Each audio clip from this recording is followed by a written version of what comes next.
You won't believe what was really happening behind the scenes of one of the most wholesome shows in television history.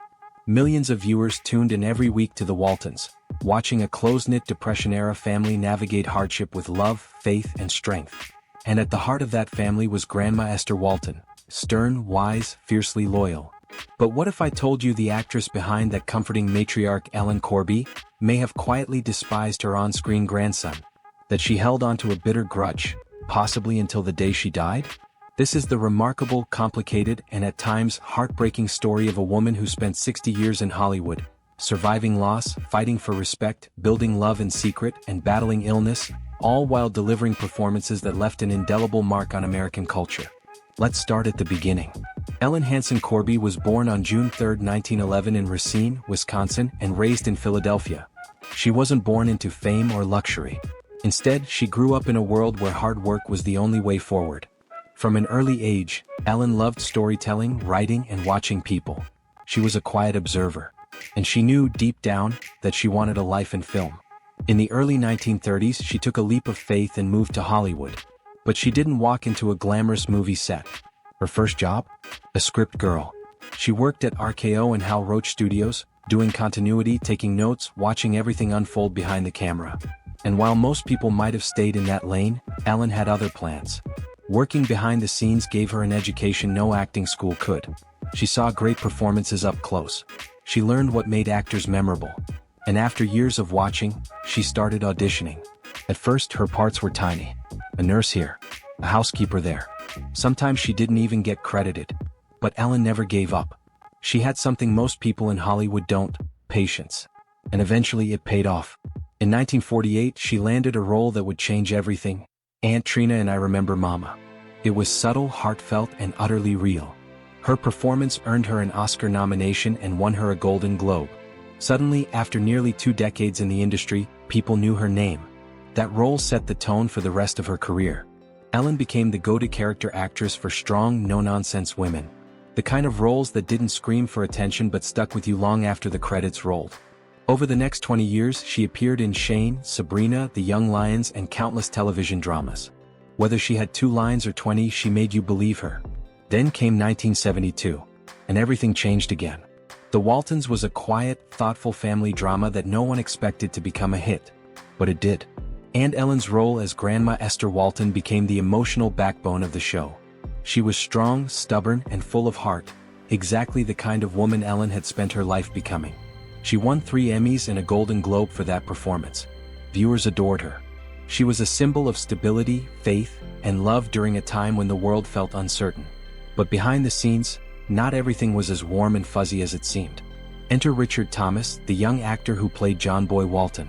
He was the narrator, the heart of the show, and the breakout star. Viewers loved him. Critics praised him. But Ellen? According to insiders, she couldn't stand him. What? It wasn't just personal, it was generational. Ellen had clawed her way up from the bottom. She spent years working for pennies, fighting for respect, and surviving in a male-dominated industry. She believed in discipline, preparation, and professionalism. Richard Thomas, in her eyes, was the opposite. He was young, charismatic, and successful far too quickly. She reportedly saw him as arrogant, entitled, and disrespectful to veteran actors like herself.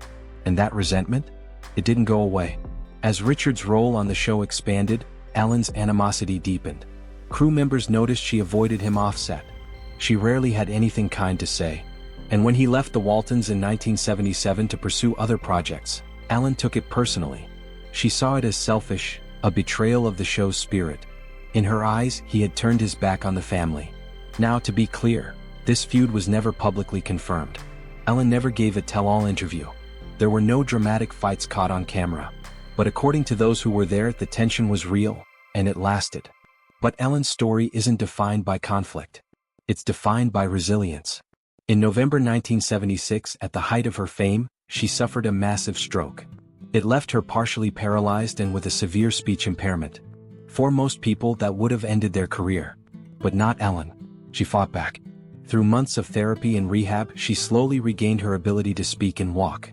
And in 1978, she returned to the Waltons. Her role was smaller, her voice softer, but her presence? Still as powerful as ever. Her real-life recovery was written into the show's storyline, giving viewers a deeply authentic, deeply human performance. Even when her body failed her, Ellen's spirit never did.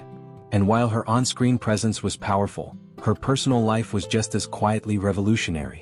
In 1954, Ellen met Stella Lucetta, a woman whose background remains mostly private, but who would become Ellen's closest companion for over 4 decades. The two women lived together, traveled together, and supported each other through everything. Though their relationship was never labeled publicly, remember this was the 1950s. Many believe they were partners in the deepest, truest sense. In a time when same-sex relationships were kept hidden, Ellen and Stella built a life rooted in love, loyalty, and mutual respect. It wasn't loud. It wasn't political. It was personal. Stella was by Ellen's side through her health struggles, through the highs of her career, and into her final years. Their bond was one of the most constant forces in Ellen's life. And Ellen wasn't just a trailblazer in her relationships. She was also deeply spiritual. In 1969, she traveled to Rishikesh, India to study transcendental meditation with Maharishi Mahesh Yogi, the same guru who famously taught the Beatles. But this wasn't a celebrity phase. Ellen committed.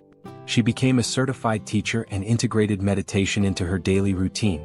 For her, it was a source of balance, clarity, and calm in a chaotic industry.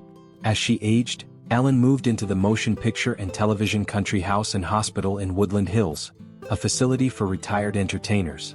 There, she spent her final years surrounded by others who had lived through the highs and lows of Hollywood. In 1999, she passed away at the age of 87.